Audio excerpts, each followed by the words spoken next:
Great.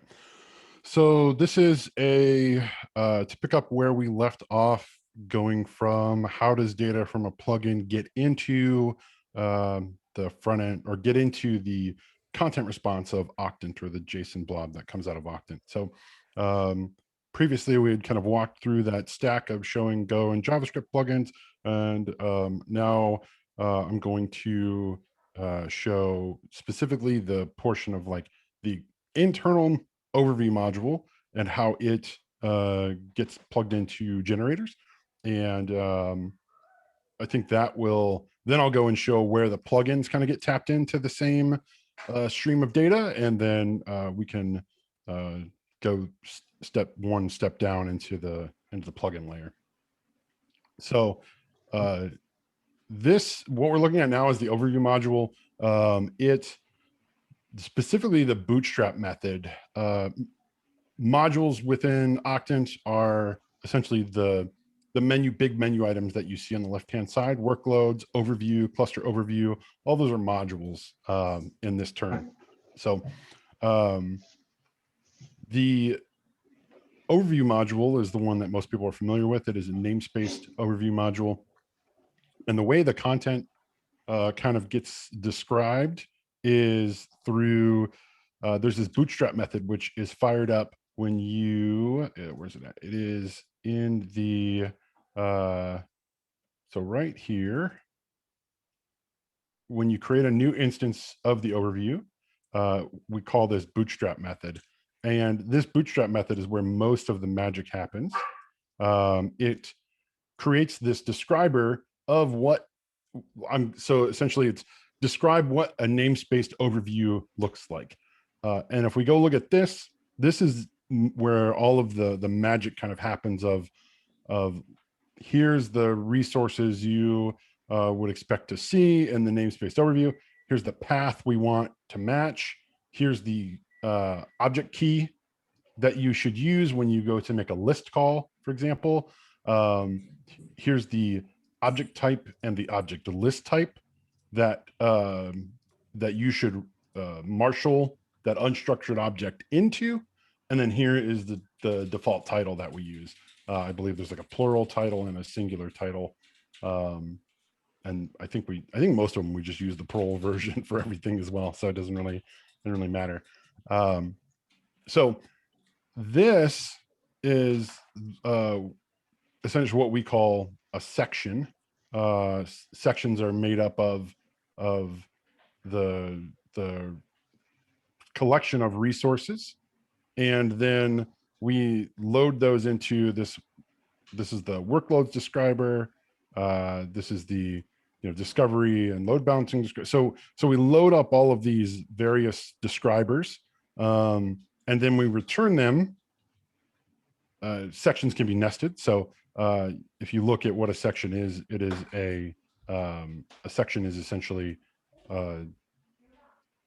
a list of describers and a path and a title. So what we're doing in here is we're building up all of the sections that you're used to seeing that the navigation is going to link to. Navigation is built separately. So there's a one-to-one relationship between the navigation that gets generated and these paths. So we're building up this list of sections which return the root describer. I'm going to pause there for questions because I know that piece can sometimes be a little confusing, but if everyone understands it, I'll move on, but I just wanted to pause. Just wanted to ask if this is the same pattern followed by other modules as well. It will have a bootstrap and then it will have different sections. Yep, correct. So we can actually look at that real quick.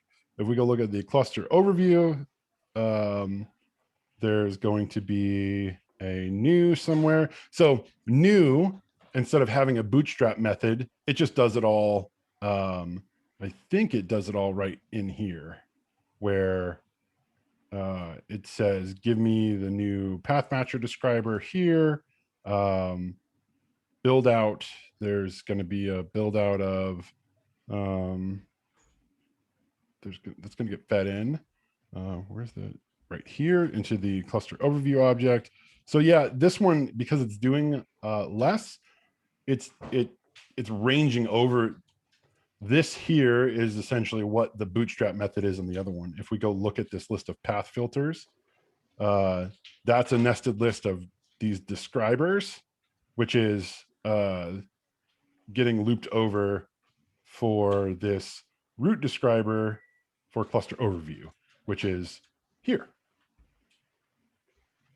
I see. And this, so it's like they don't all follow the same pattern, but if you, or they all follow the same pattern, but the language, the way it's done is a little different. But like this is in this objects.go is this cluster overview describer. So this is what you saw being built out in overview. And in the same way, it's returned here as the root describer for cluster overview, and then ingested into the path matcher. Okay, cool. And so then, that essentially that's that here, this like root describer, and then here's the, okay, ingest, register all of these with the path matcher. That's what's happening in this loop over this root describer, which is just doesn't have this it's not embedded in this bootstrap method, right? It's just right in this new method. That's the only difference. Otherwise, it's following the same pattern. okay. So if you scroll back, scroll down a bit, where you had the navigation defined, I just wanted to see. Oh, sure. So yeah, navigation. There's actually most of them will have a separate file for navigation. I don't know that cluster overview does, but like here, so there's this set of navigation entries, which is built up like the workload entries, discovery and load balance entries. These are the bits of navigation that is going to map to the same bits of navigation that are being exposed on the overview. So each entry per navigation, like in the navigation array, each entry is getting exactly one resource, or is like ultimately getting one resource based on the. Yep. So yeah, like cron jobs, deployments, jobs, pods. So that is that same, when you're looking at, it might be helpful to pull it up.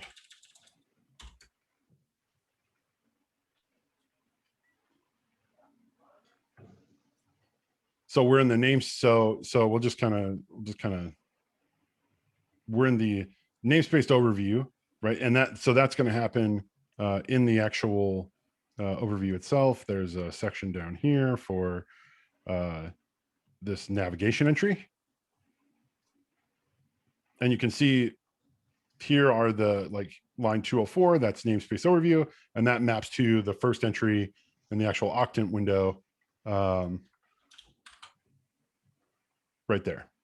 And then workloads, Okay. when you expand workloads, you get this list of cron jobs, daemon sets, deployments. And if we go look at that workload entry here, right, that matches this list that's being added here to the navigation.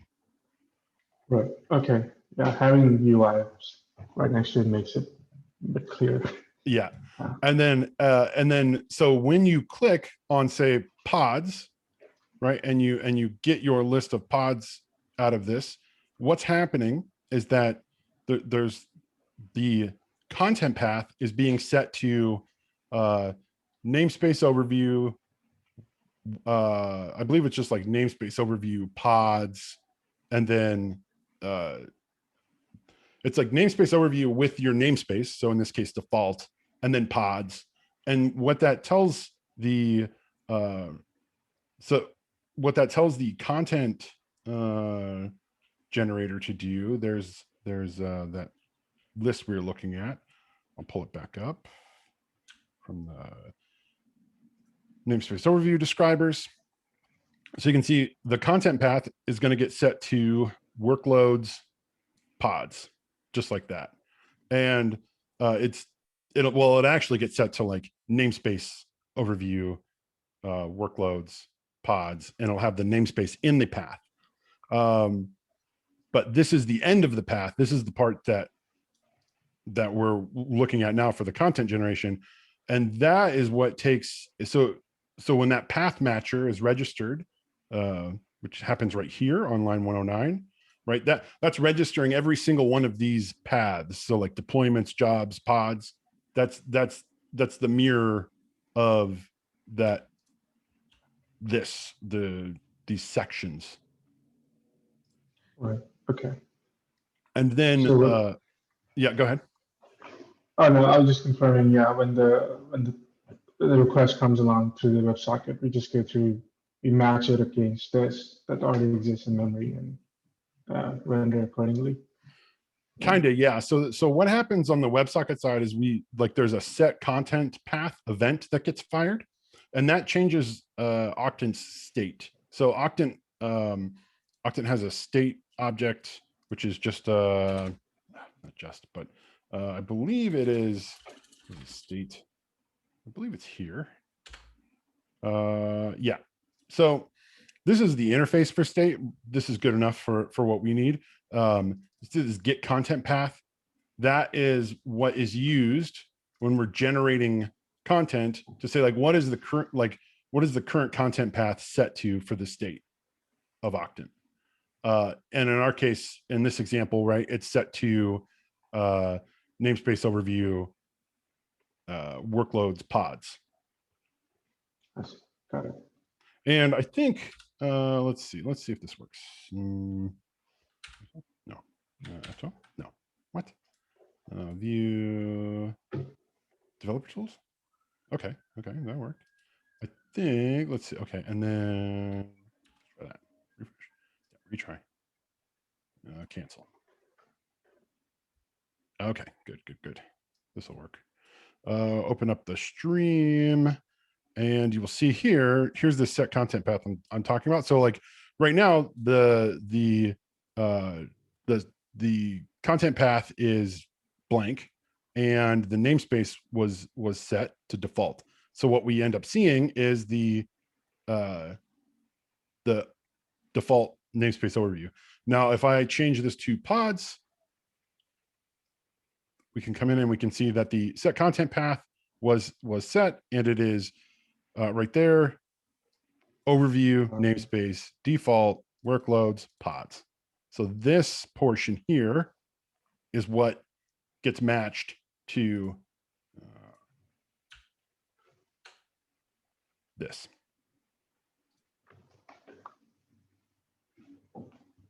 Right. Yep. So it's not a direct one-to-one. It's more like, hey, set this content path. Octant says, okay, I've set it. And then the worker loop, next time it runs, it says, hey, give me the content path.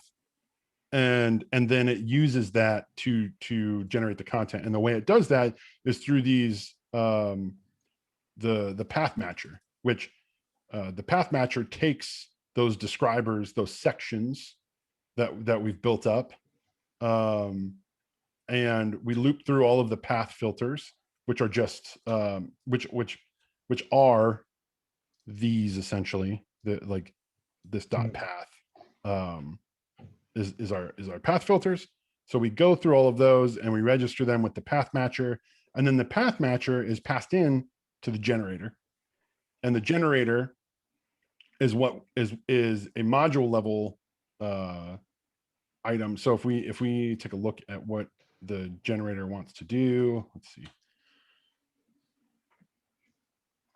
The generator takes that path matcher and the config, it assigns them all to a generator object here. And what it does with that new resource here is it adds all these adds handlers, which are these printer resources, which we'll talk about in a second. But so this generate call that you see here is ultimately, and I know this is pretty dense, so I'm going to take a break after we get to this generate call, but that gets down in this content. Content is the the function that all modules use to return their content response. Content response is this body of JSON here, where it's the event type is dev Octant content. That is this content response here that you see with the title and the components is what comes out of this function, this content function.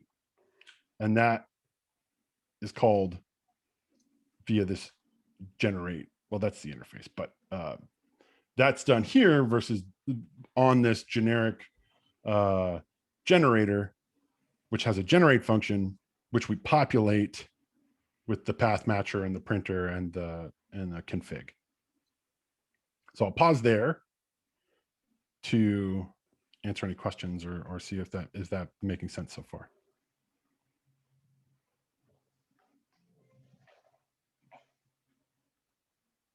Yeah, it's somewhat, yeah, making sense to me. Yeah.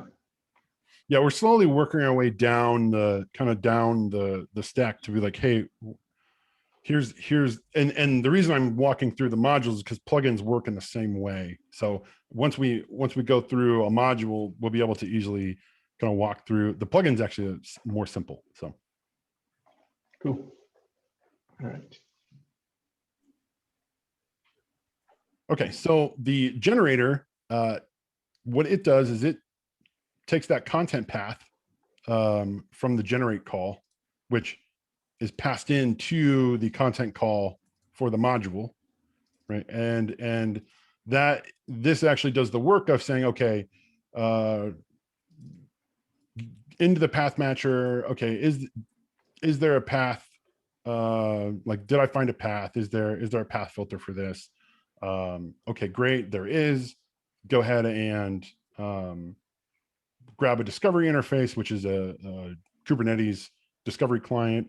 Build me a link generator, and then grab this querier, which is an object store querier, which is the way we can go look up objects from things.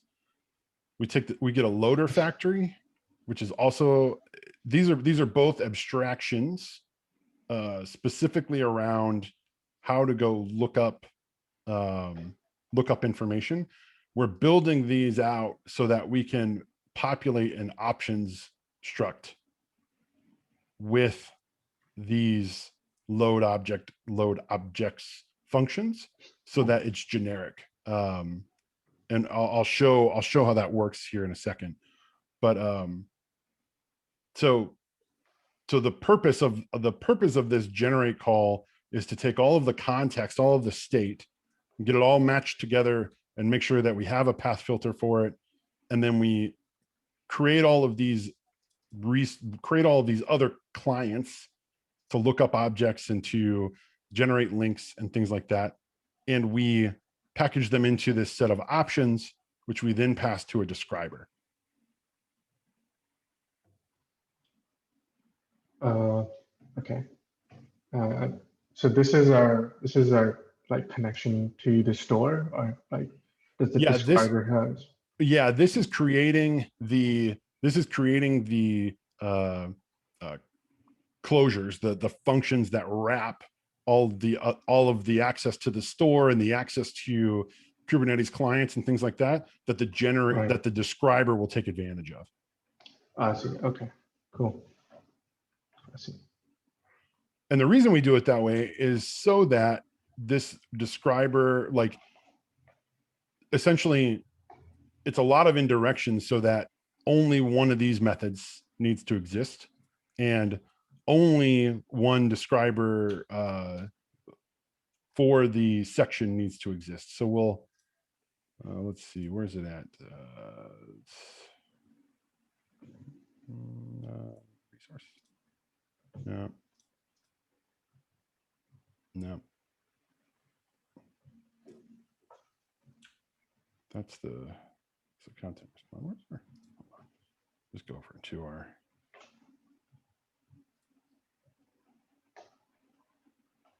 just up here. Load objects. There we go. Okay. Yeah. So these are the wrappers that, so like the object factory here, right, that are coming out of the describer. These are those wrapper functions that let us load an object from the store, or load objects from the store as a list. These are the actual implementations of those functions that do that. And they're packaged up like that so that the options here, because like namespace, the key, the object store keys, those types of things, those are coming, if we remember the overview, right, when it generated its set of describers, right, it set these keys here, these object store keys, right, and that is what ultimately is going to get passed into the these load object calls, or the load objects call is that key.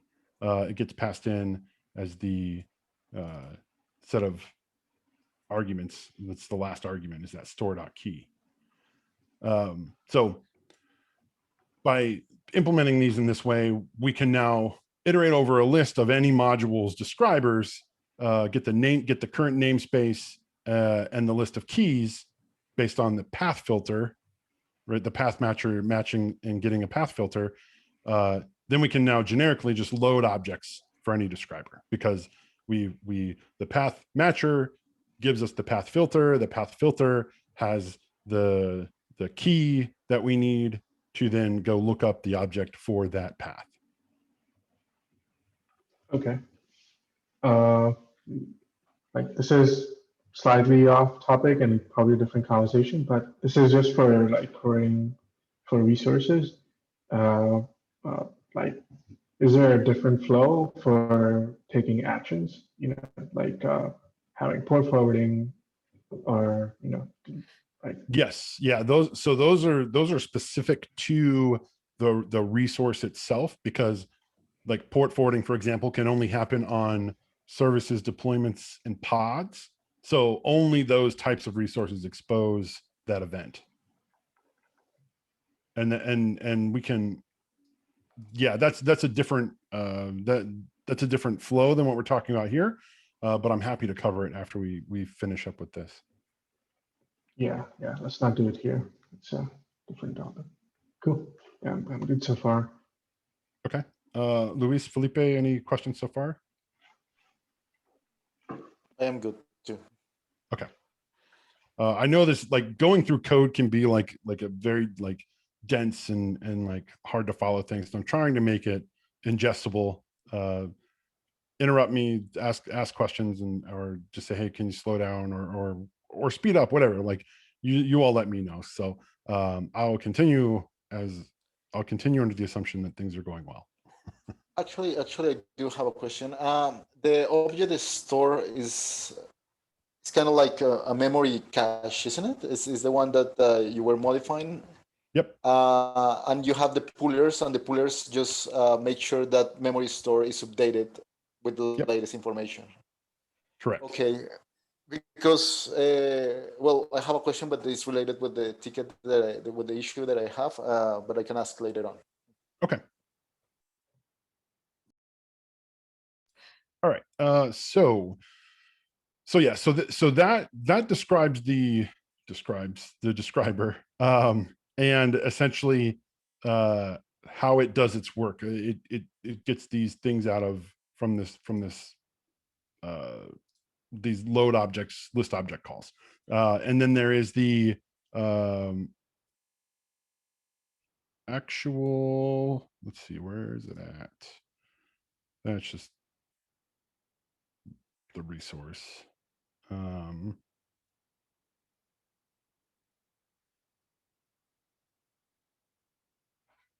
Where? I gotta remember where the. Let me go back to where I was. Interrupted my own flow. So describer calls describe, and the describe function is part of this, and there is a set of describe functions that exist for an object in a list, and I want to find them.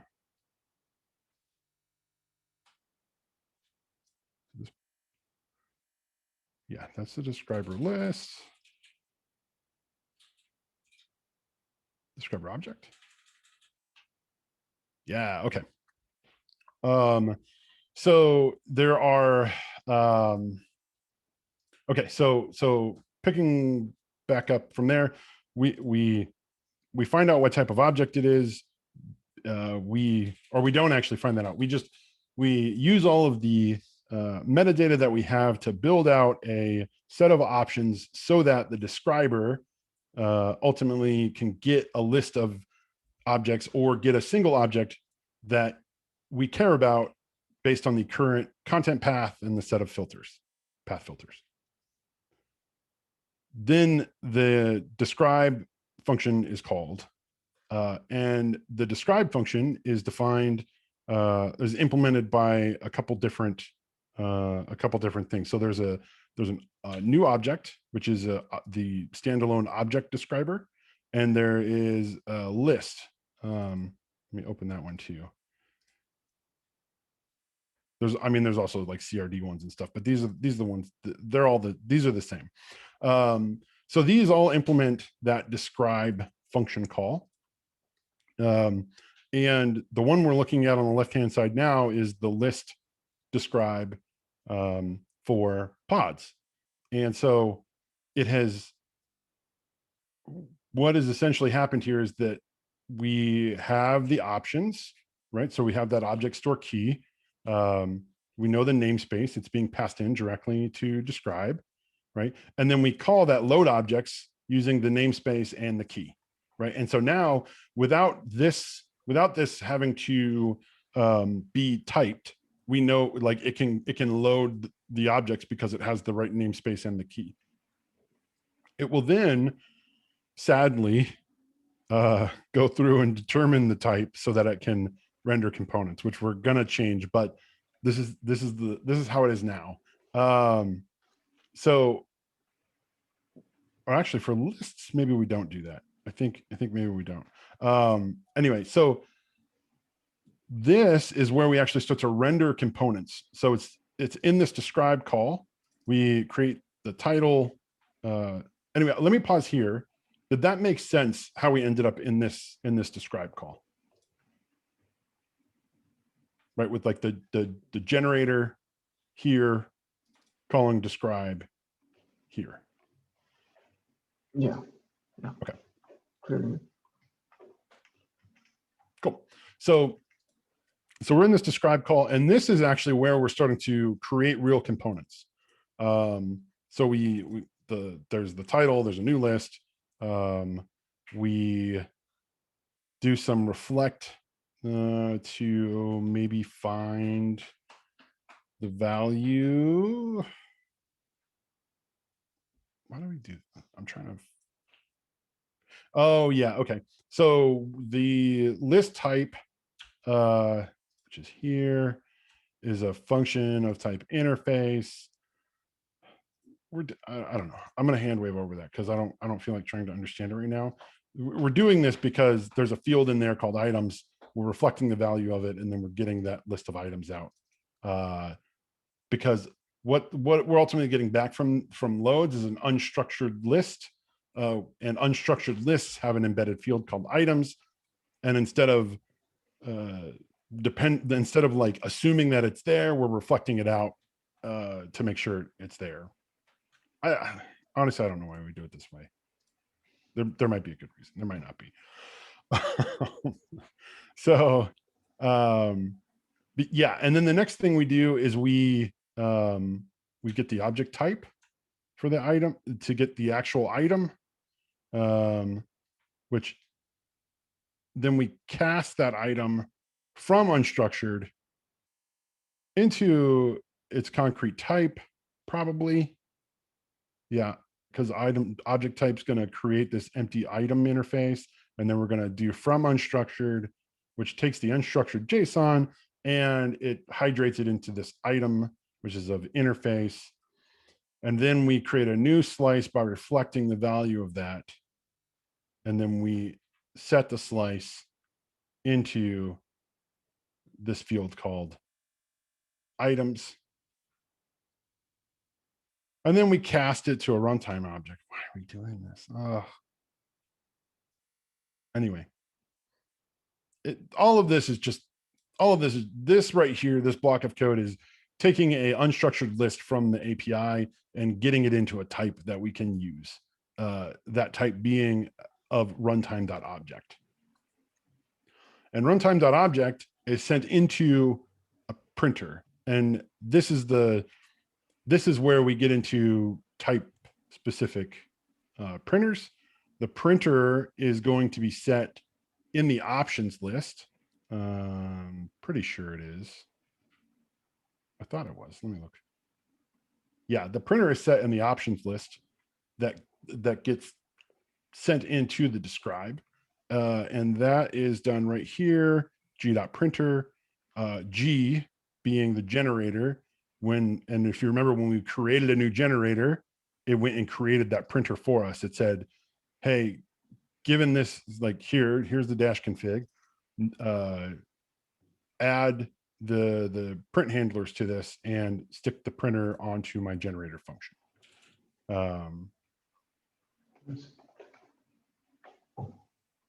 And so that's how this gets access to a printer, which is down here. And when we call printer.print, this is going to be another interface, but specifically what we're calling is this. And this is there's essentially a reflect map right here. Nope, where's it at? There's a, let me find it. I'll find it. I won't go too deep into printers, but there's a big old list of like, here's all the printers. Where's it at? I'll find you.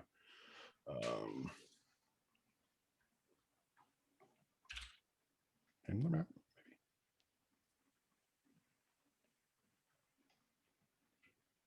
maybe.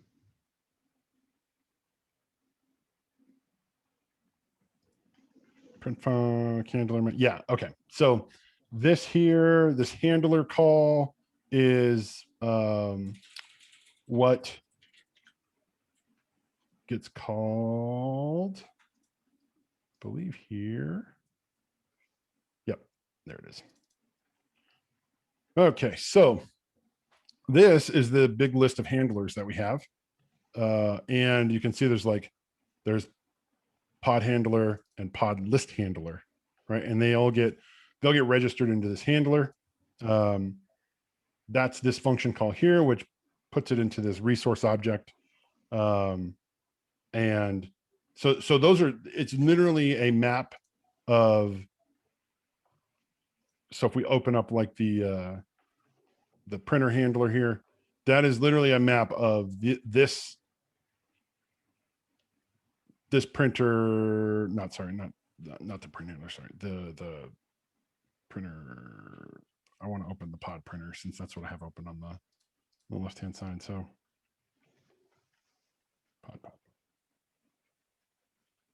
pod. This is the pod list handler, and this is the pod handler. So to walk to like unspool that whole thing, and then I'll pause again, is these handlers are registered with this resource in a handler map. And when you call the print function, we reflect the type of the object, meaning it is a pod or it is a list of pods, to then go look up the print function out of the handler map. And then we invoke that function right here with the set of arguments for the value, which is like the context, the object, and print options. We call that print function. So in this case of what we're looking at on the left-hand side, we're actually calling this pod list handler, which generates all of the name, like you can see the table mappings, the name, labels, ready, phase, name, label, ready, phase, all on the right there on the table, and then builds up the actual list of items, which I believe happens somewhere in here. But I think that's good enough for showing the relationship. So that call happens here, and then this return default print function is a wrap to like the empty response. If it can't look up one, right, it just returns this, which I think has an empty response. But in the case that it does find one, like it has here, right, it takes that response and puts it into cast it to a component and returns it out.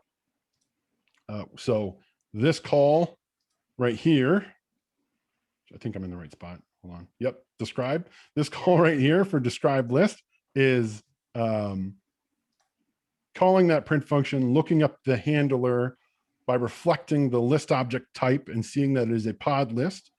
Then it's calling that pod list handler and it's returning that set of view components.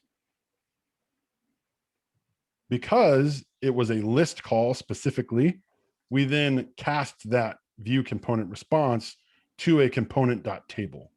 That just essentially lets the marshaller work correctly when it's rendering out the JSON. If it fails to cast it to a table, then we just leave it as a component. Like, hey, you tried to do a list, so we're going to see if we can make that thing a table. And if it's not, then we'll just return whatever it gave us. And then we pack that into the content response under the components section, which I can show in the developer tools again, just for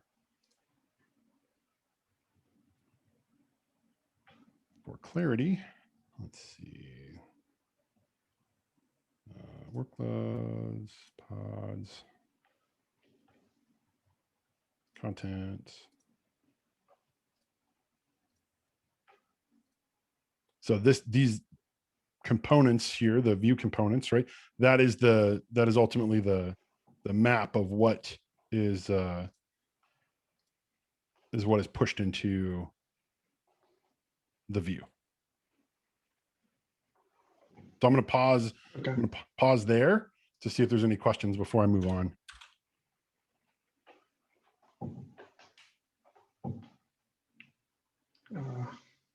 Yeah, there's a bit much to absorb at once. Yeah.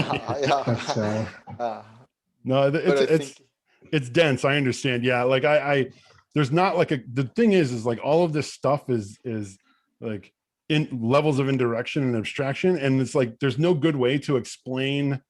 Like if I'm just like, oh yeah, content response comes from the list describer, right? And you go in here and you're like, well, how the hell does this get pods? Or how, like, it's like without all of the other stuff, none of this looks like it's even doing anything. It's just like a bunch of randomness. So yeah, I apologize for how dense it is. It's definitely a code smell of some of this needing to be re-architected. But it's the current state of things. So. No, but so far it's the best explanation that I have, to be honest, because you went down every single level. So yeah, it's the best explanation that I have so far, and it's hard to understand, but now I see it like a JSON, so I know how you're getting more detail every time you go down one level. But at the end, I know pretty much what you're doing now. Before I wasn't completely sure. Yeah. Sometimes I'm not. But yeah, and it's still a lot of information. It's very good. It's still, yeah. Yeah, I agree. Yeah. Thanks for the detailed explanation. But yeah, there are some things that threw me off, like just using reflection to get types. But I agree, like just to get unstructured, like just to get a sense of unstructured data, might make sense.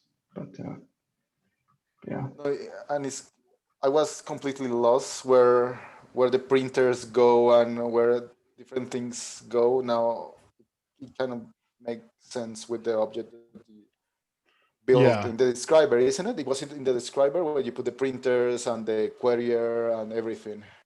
Yeah, the generator, the generator generator. connects them all together. So Yeah. it creates that printer. Like when you call new generator, it creates the, takes the printer, passes it into the set of handlers.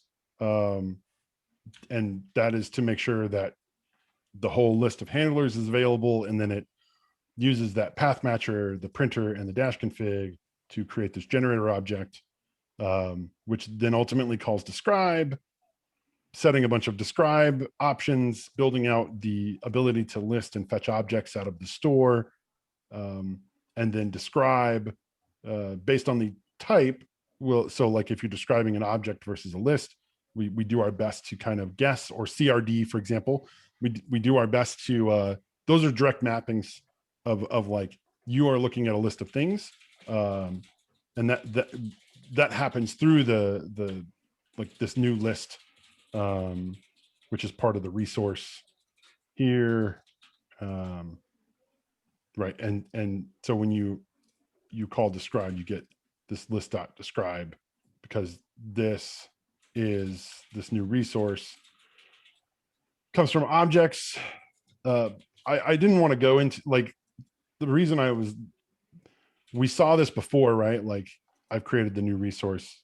Here's all of the things. So that's the connection. These resources, we know these are the types that get used to reflect into, and so but I didn't want to get into the whole like reflection piece yet. So that's why I'm hand waving over the reflection stuff, because it's part of what's happening, but it's not important to what we're getting to, which is, okay, now where does this content, so we've called describe from a generator, right? We get the content response out of there. The generate call is happening here down in the content call of the overview. Okay, so where does that come from? And so that's where we're gonna, so we've walked through the stack to see like, okay, how does a module generate its content? And now we're gonna start heading back up to say, okay, where does that, now that we know how a module generates content, where does that content, who says, hey, give me the content that you can generate? And the thing that does that is the content manager. The content manager is started when you start Octant. It is the thing that essentially knows, the content manager knows that like I'm either on the namespace overview or the cluster overview. It is reacting to the event changes for the content path. So it starts up, and it has a run update loop, which this is just another abstraction of a thing that we can pop into a Go routine essentially. But there's a content generator function in it, and it runs, and this is like a worker loop. It's not, it's passed into a poller, but it's not the thing that's important here. But just know that there is a poller that's running for the content manager, and it calls run update. Run update is a closure that grabs the current content path, grabs the content generator function, which ultimately is this generate content function down here. So this generate content function is running on that polar loop from the content manager, which is getting, it receives its state. It knows the current namespace. And this is kind of the magic here of module for content path. This is what ultimately says, hey, look at the content path here. In this case, overview namespace. And now load that. We've registered that module saying like, I'm in charge of this path. So go ahead and load that module.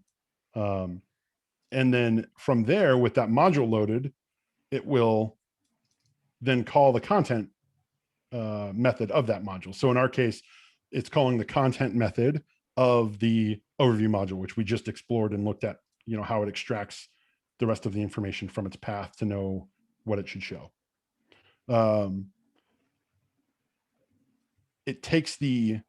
It also takes the content path and the module to do a separate generation of breadcrumbs. So the breadcrumbs that you see up at the top aren't you've noticed when in the content response that we're getting from a module, they're controlled separately. They actually get rendered out at a different layer. And that is because you can swap between things, right? So in here, like the context that I need here is more than the context you get when you're listing pods. I need to know that there are deployments, daemon sets, and all of the other things, right? So that's why breadcrumb generation happens outside of the module, is because it needs more context.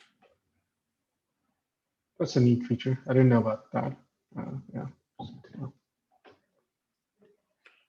And then ultimately that content is passed into the response in the path and returned out of the generate content function, which, as I mentioned here, is assigned to this content generate function, which is running inside this run update.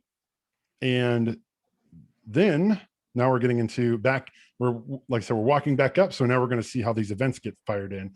So we content generate func, we get the content, we do some error checking, and we also build a checksum.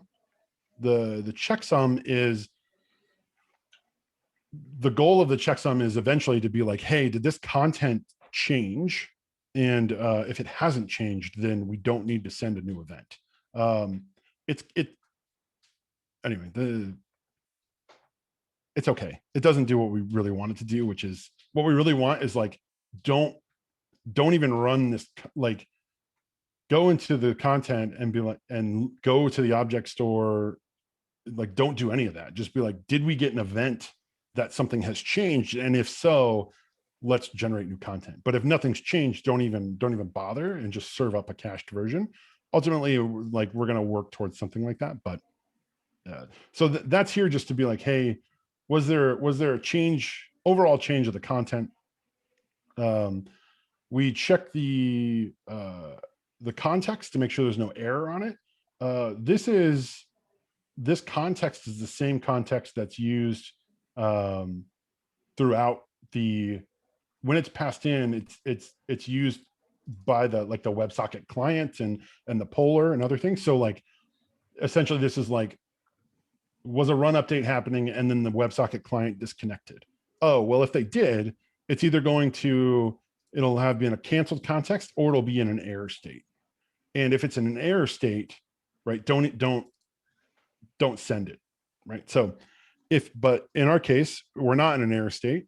So then we take that content response there, and some other information from the state, as well as like query params and the path, and we create a content event. So I'll stop there.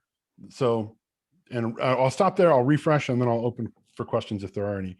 The content manager starts when Octant is first created. It is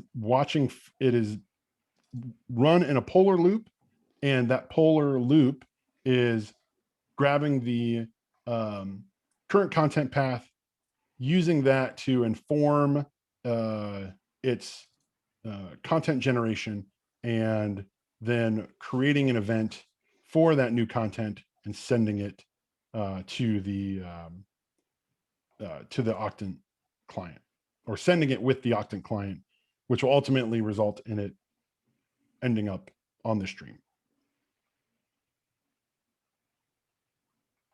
And the checksum is something we're not leveraging right now, right? It's just like, well, so technically we do, like, technically we look and we say like, hey, is it like, did the content change previously or not? But the issue that we have now is that it always changes, because even if it's like what you'll notice, let's see, let me see if I can,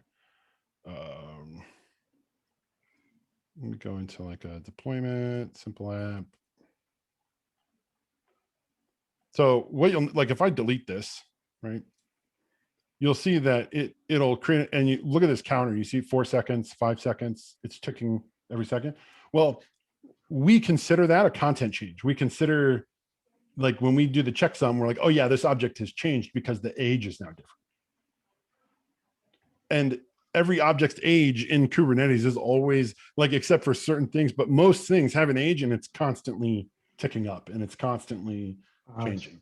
So we need to be a little smarter about what we consider a content change, and say like, okay, if it's just the age, skip it, and then do something like, if this content has not been regenerated in the last 5 minutes, then go ahead and do a full regeneration. And so then instead, this would say like age 1 second, and then the next time you would see it refresh would be 5 minutes, assuming that none of these other useful pieces of data have changed about the object. Right. Okay. So eventually we'll get there, but that's just not, it's not where it's at now.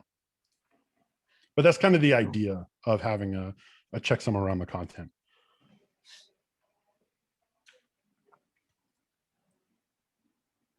Okay, so with that, then I'll get into this create content event. The content event is ultimately what gets processed by the event loop that we originally started this spelunking from. It was that we're looping through all of the WebSocket clients, watching for events, and we are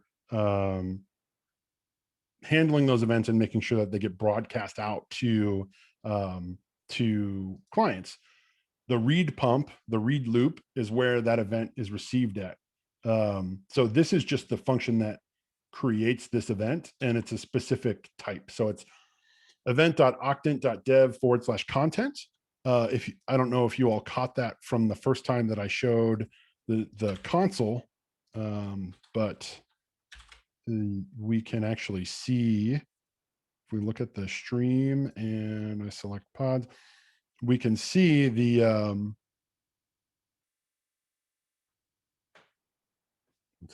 it's upset. There we go. We can see that event type is actually right in the stream. It's a actual mapping of that event.octant.dev content is what ends up right here. And you'll notice when you expand this content path namespace query params, that's the actual data object right here. So this is the helper function that creates the actual data object that gets sent over the wire. And the only place that happens is in the content manager. This is the only place that Octant can generate a content event that will ultimately end up on the WebSocket out to a client. So that is your single source of where is this coming from? Well, technically right here. It goes through all those other paths of printers and describers, and it's like, think of it like a big fan out to all of these things to do work, and then this is the ultimate point of where it goes out to the client. The send is, I think we have a concrete implementation right in here. And you notice we're back into, so there's WebSocket state and there's WebSocket client. Let me pull this one up. So every client gets state, but also every client has a send event, which you can see here is it takes that event and it just writes it onto a WebSocket client's send buffer. That is what the write pump here is looping over, which we looked at before, right? So a WebSocket client, there's a send call, it gets past an event, it loops over that event, and it writes it out. So if we look at state, which I believe is where I believe is where our client is going to be calling into. Is that right? Or is it hold on. There's a spot somewhere. Where is it? Let's dispatch. Let's start.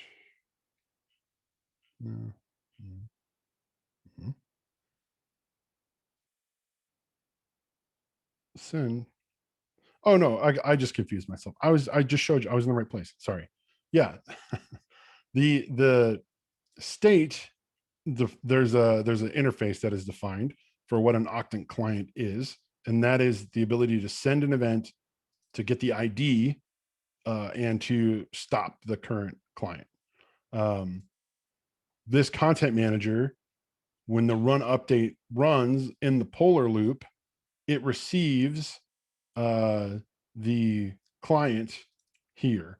That is passed in to the start of the content manager. The start of the content. So every time you create a connection, let me walk this back just a bit. When Octant was originally created, it was never intended to be run in a browser with multiple tabs. It was always intended that it was eventually going to be an application like an Electron app. Because of that, every new connection into Octant creates a content manager, and that content manager receives the WebSocket client as an Octant client.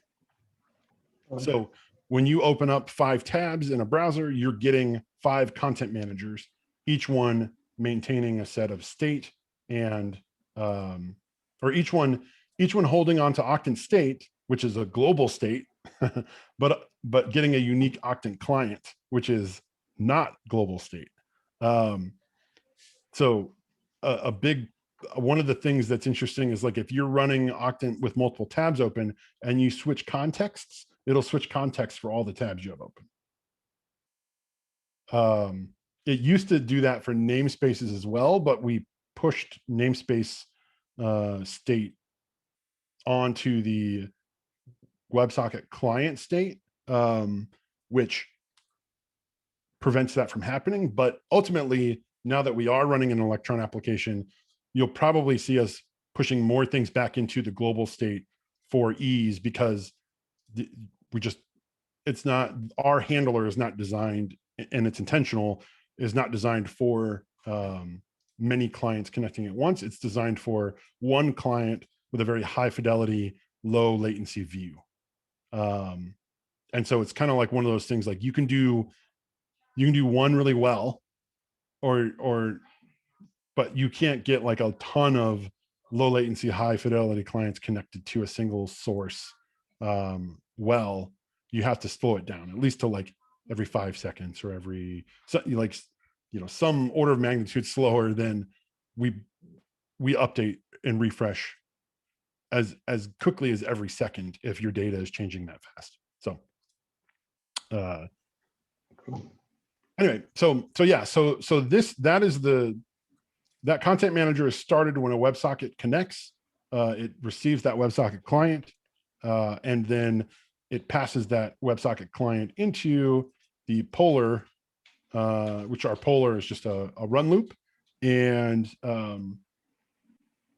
this run update is called on our, I don't know what we're set to. I think every second.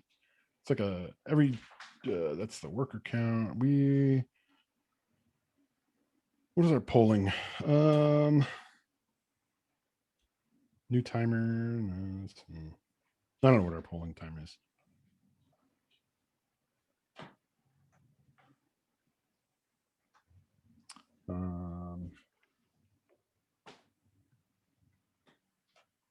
Anyway, not important for now. So that is the full, I believe that covers the full traversal through, like we started here and now we're back here. I believe I did the full thing. I'm going to pause there, and then I'll go show the plugin side of the same kind of workflow. Okay. Wow. certainly a lot of information. I'll go through this myself after this. I'll probably rewatch the video. But yeah. Yeah, I might take the wonder- recording, rewatch it myself, and use it to draft out a better like there was the high level diagram I did first, and I wanted to make like lower level diagrams. So I think this might be a good source of information to do that, because it's reminding me about some things that I forgot about as well. But okay, so with plugins, it is much more simple. Now that you know how the whole thing, like now you know how the sausage is made, we can look at plugins and you'll be like, oh, that makes sense. Well, hopefully. So plugins, where's it at? It is here. So much like there is a content manager, there is a plugin manager, and plugin managers, they do just that. They manage the plugins. There's some calls around, like if it's a JavaScript plugin versus if it's a Go plugin, but that is actually not important for what we're looking at. What we're looking at is we have this plugin manager, and we get a WebSocket client. WebSocket client just lets us, you can kind of ignore that. It might seem like, oh, this is how the plugins are going to send data to WebSockets. This is specifically for allowing plugins and to send actions to WebSocket clients. It's not like the data response still flows the way that I just showed with other modules. But the way it is done is right in here. So all this code is just, registering a plugin, making sure that it's in this list. There's the plugin manager is going to have a module registrar and an action registrar, and it's going to like hang on to all of these plugins. But what the important piece is down here, there is two things that get kicked off in this start call. So similar to the content manager, where start initiates this loop, start for the plugin manager initiates a loop. And there are two Go routines of note here: the watch.js and then watch plugins. Watch plugins is for the Go plugins, and watch.js is for the JavaScript plugins. These loops are essentially doing the same thing. It's just one's looping over Go plugins and one's looping over JavaScript plugins. So the difference between them will be very minimal. So in the watch plugins, you see there's a timer, and we're doing a 5-second timer. And see, this one was easy to find. Why couldn't I find it in the last one? So on this loop, we're saying, give me every single client that you have. In this case, it's a Go plugin client.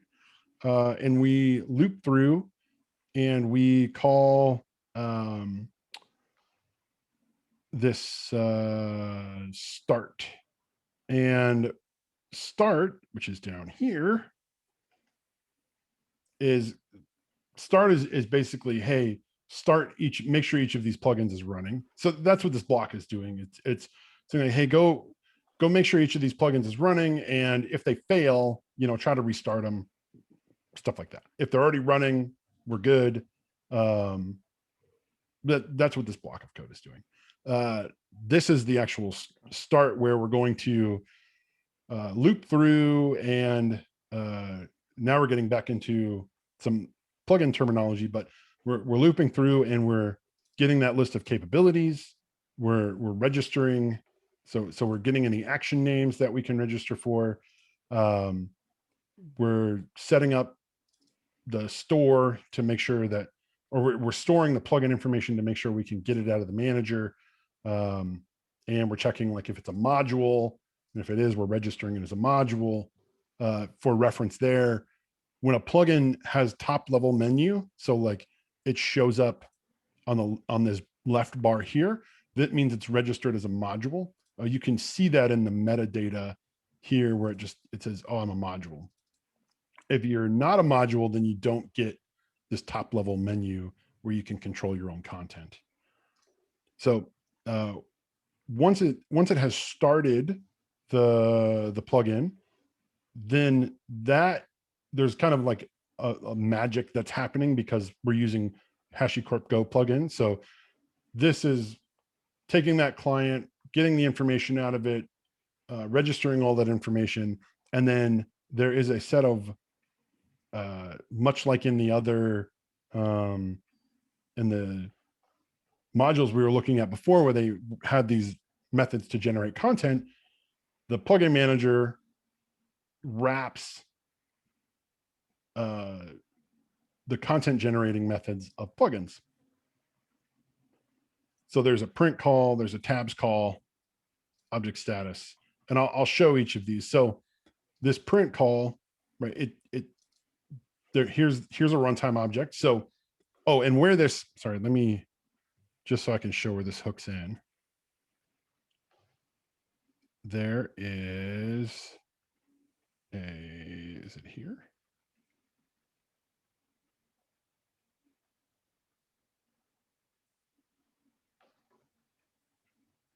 Yeah, it's here. So the runner interface, which is another layer of abstraction around all of the manager things that this can call. Essentially, the manager has a list of runners. Runners can be fetched, right? They get fetched out of that list. And then there is a run method that gets called, which is, you know, this run method here that loops through every single, is it the list of clients, and then does the run func. And in this case, when like for modules, that's actually down. There's the tab runner, object status runner. Nope. Print object. Where's it at? Is here somewhere?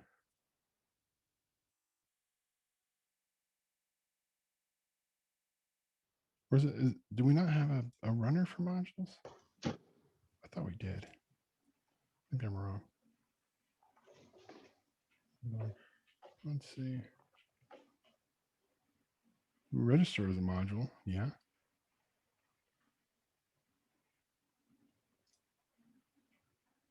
Oh, we do it here. Okay. Okay. Yeah.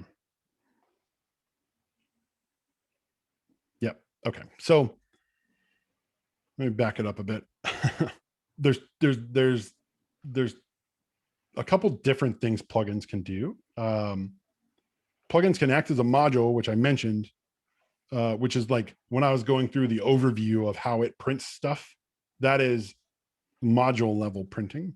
But then plugins also have the ability to directly put things into a resource. So pods, for example, I can show this mapping of how this plugin is putting stuff into the pod. So like this line here, which says status from plugin, there's a runner that is probably, let's see, object status runner.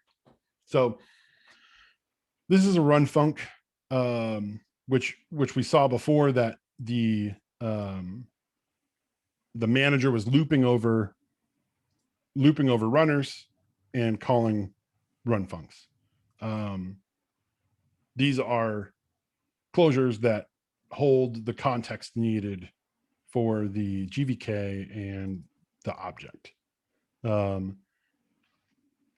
Deciding if this object status runner is called is the job of the plugin manager when it is looping.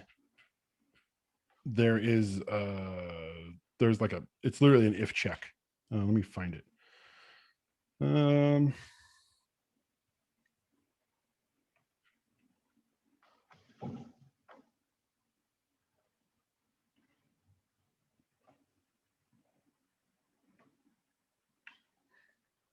No, that's too soon.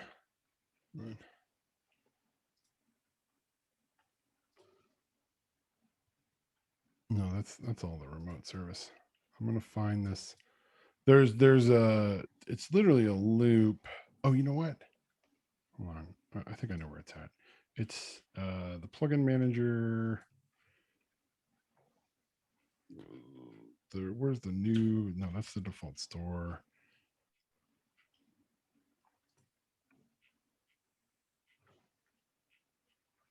Plugin manager store, new default store. No, that's default store. Where's it? That's got to get used somewhere. Hold on. Where's it at? Runner. Yeah. Okay. I'm gonna find this thing. New default runners. New manager. Get there. There it is. Ah, it's in Dash. Okay. I'm not crazy. All right. So this, much like the content manager that's created when Octant starts, a plugin manager is created when Octant starts. And that happens right in here. And that's creating the new manager. It's getting the list of available plugins. It is looping through the and loading JavaScript plugins, and then it's returning that manager back out. And that is right here, the plugin manager. That gets put onto the dash config, and then it is used in the content generation loop. There's literally a type check that says, like, does this plugin handle that type? Which I'm going to find. I'm going to find it.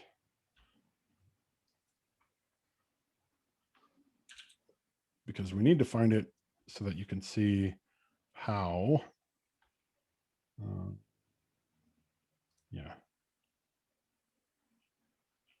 That's for the tabs.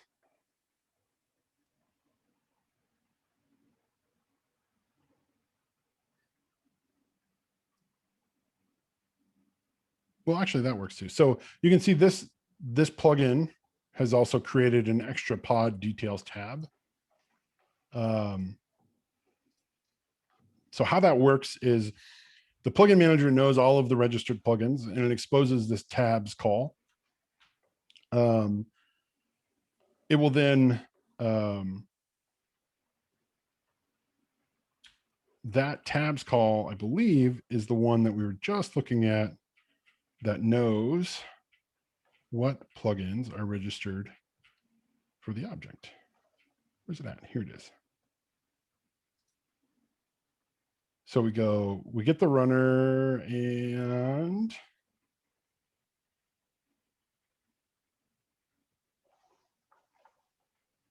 fuck, I don't remember how any of this works. Hold on. When the runner, we call run. Yeah, we get the object, the GVK, run func, yeah, which is defined there, which we have really just defined here for the tab runner. Oh, there it is. Okay. Ugh. Man, this is, anyway. Okay, so let's just go take a step back to where we were. So this generate method, we're familiar with generate methods. This is just another form of a generate method. Specifically, this is the tab generator. What it does is it's used to help generate this list of tabs. And part of what it does when it's generating that list of tabs is it goes and it says, hey, are there any plugin tabs? So that what happens there is that the tabs method of the plugin manager gets called. That tabs method is, and this is the same for all areas of plugin content. But so that tabs method is here. We say, hey, give me the runner, and then I'm going to go ahead and call that runner. The runner is the abstraction that is here with the default runner because of a run func. Since we want to specifically give it a GVK to work with when it runs. So we loop through all of the client names. Client names are plugin names. So we loop through all of the client names and we generate these run functions. And the run functions are just right here. They're popped into a Go error group. So for every plugin that's installed, so in our case, we've got 1, 2, 3. We've got 3 plugins. On this page right here, this loop is being run, and each plugin is running, or for every plugin we have installed, this loop is happening, and this go function is being called. And that go function is a run func. And in our case, the run func that we're dealing with is the tab runner run func, which if we look at, well, how do we know it's the tab runner? Tab on the default runners here is what is used to determine if it's a run func. That tab channel is what the tab runner receives new requests on, which then defines the run func that is returned to our runner. My lack of confidence in my voice is directly related to the fact that this is all very confusing. But it is accurate. The tab runner, which we return out of tab here, which is part of the default runner, which is wrapped by tabs. So the content, the tab generator uses the plugin manager to call tabs. There's a runner, which calls this tab function, which gets the tab runner. The tab runner is defined here as a tab runner. And what it gets back out of that call is the channel in the runner. It then fetches all of there's this go routine where it's going to wait, right? We're going to create this empty tab component, a list of tabs. And this go routine is going to run over this channel, which hasn't been written to yet. So that's blocking, right? It's blocking, waiting for tabs to start being written, which is what run ultimately does. Run is the wrapper around this tab runner. And what this does is it takes that GVK and the object. It says, hey, is this a JavaScript plugin based on the client name, right? It says, oh, my JavaScript plugin. Yes, I am a JavaScript plugin. Okay. Then see if I've registered the capability to support that GVK. And if I have, call that JavaScript plugin's print tab function, check for an error. And if there's no error, write that back to the channel. If it's not a JavaScript plugin, then we'll check if this Go plugin supports it. And if it does, print the tab, write it back to the channel.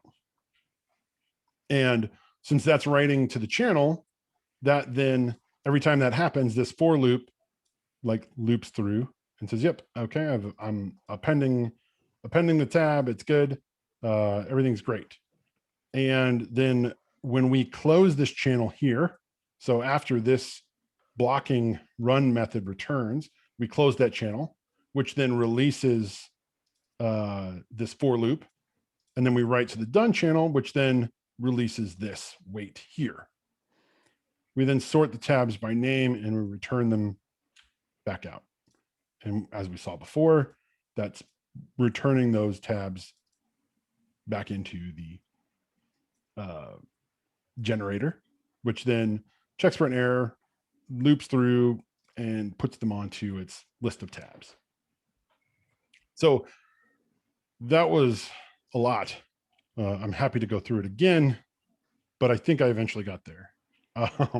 All of the fields, so this tab field, this object status field, and this extra output down here, all of them go through that exact same process of there's a runner, we check if the plugin is registered for that capability. If it is, then we do it. If it's not, we skip it.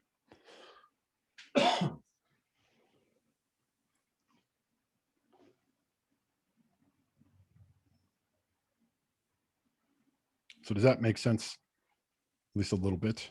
Questions, comments?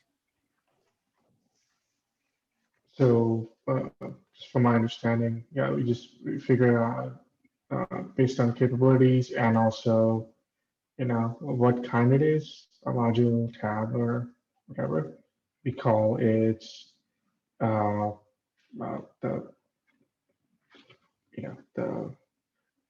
abstractions, the print tab, and everything for each of them in a loop, and based on the capability, it's just going to print. It's going to render all of them per component that is registered. Yeah. Okay.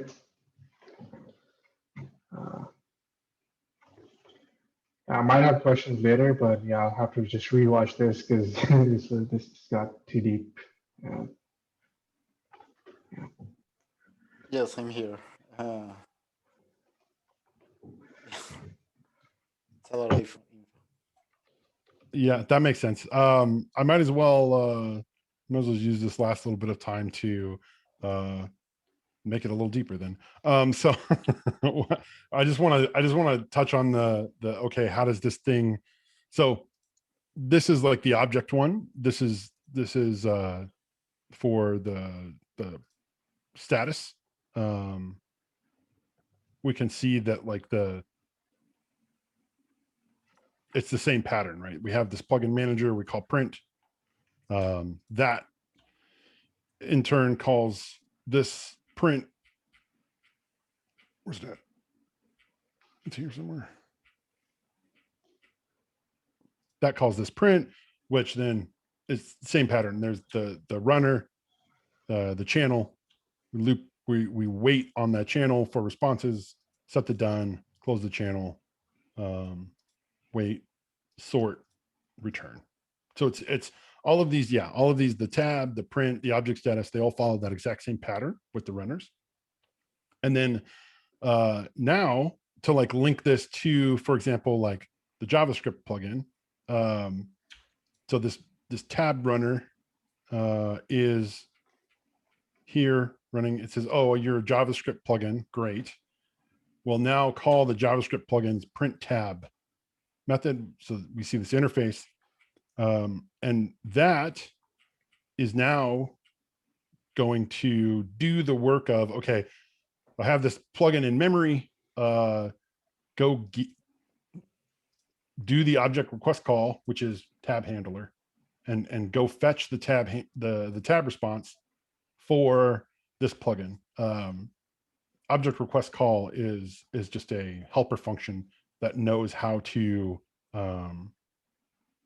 fetch, that basically knows how to serialize and get data like the object, the client ID, get those into the runtime, and then call the handler for the plugin class. But all of this, at this point, you're now actually operating on JavaScript, like you're calling the JavaScript in memory at this point.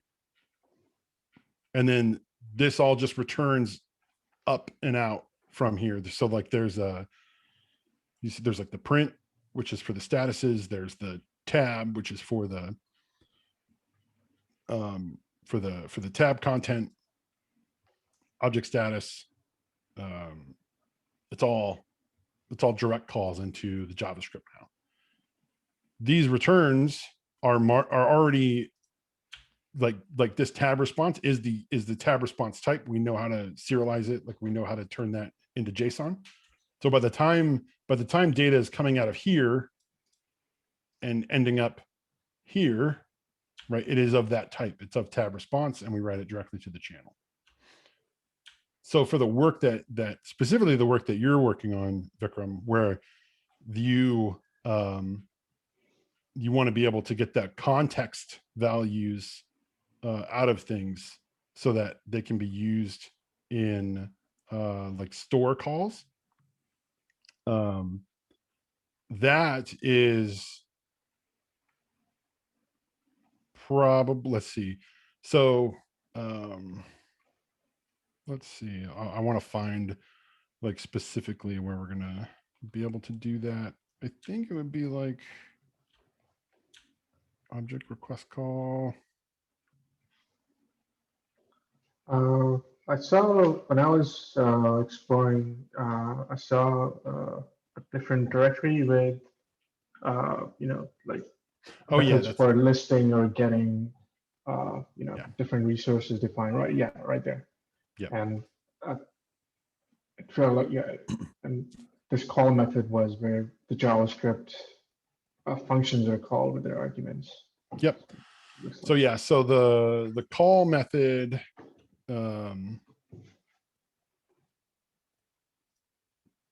is yeah. I think the way we did this is these are injected. A new dashboard list. Where did they get injected? They get injected somewhere. Here? Yeah. Yeah, so these are the the actual, like, I'm going to get an object from the plugin.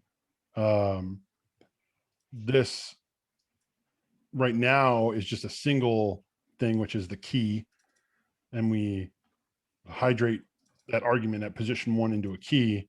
This would be okay. Well, what we want to do is loop through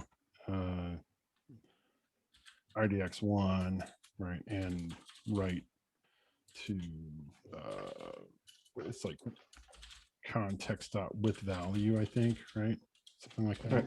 Yeah, and then that gets passed in here. Yeah, so Yeah. So for JavaScript plugin, this is our connection to store, where, Yep. where we make the calls. and then for the Okay. Go side, it is what's that service.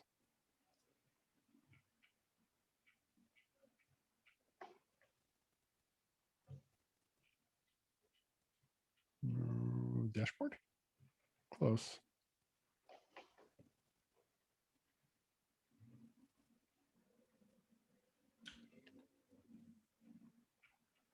Is it? Yeah. Okay. So it's in plugin API on the Go side. There is this client, which is these are all the same. It's like list, get, update, create. It's all the things you would expect to have access to, but this is on the Go side. Cool. And you can see here, there's like this client list call, which I think is, yeah, that's like protobuf generated stuff. There is the one I wanted to show you in here. Oh, where's it at?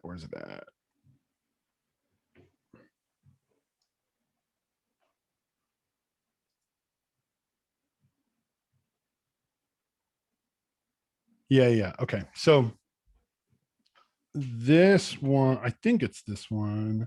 Send alert server. Yes. Okay. So on the server side, we no, that's the client ID. There's a way. Let's see. I gotta find it. Gotta find it. 1 sec. That's in the right. We map it there. Where do we?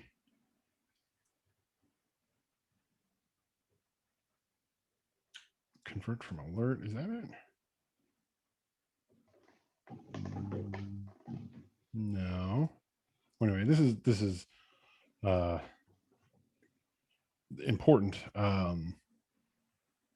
But I have to go in 5 minutes. Hopefully I can find this in 5 minutes.